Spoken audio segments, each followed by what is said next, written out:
సుదర్శన చక్రం యొక్క ఉద్భవం గురించి తెలుసుకుందాము.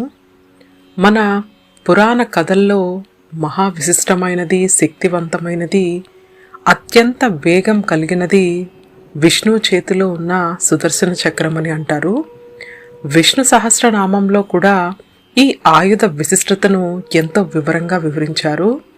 అన్యాయం ప్రబలినప్పుడు దాన్ని అంతమొందించేందుకు దుష్ట శిక్షణ, శిష్ట రక్షణలో తోడ్పడుతుంది ఈ సుదర్శన చక్రం. తిరుమల బ్రహ్మోత్సవాల్లో కూడా స్వామి పుష్కరిణిలో చక్ర స్నానాన్ని నిర్వహిస్తారు. దీన్ని బట్టి మనకి అర్థమవుతుంది సుదర్శన చక్రం యొక్క విశిష్టత. ప్రచారంలో ఉన్న కథను అనుసరించి దేవశిల్పి అయిన విశ్వకర్మ సుదర్శన చక్రాన్ని తయారు చేశాడని అంటారు. విశ్వకర్మ తన కూతురికి సూర్యుడితో వివాహం చేశాడు.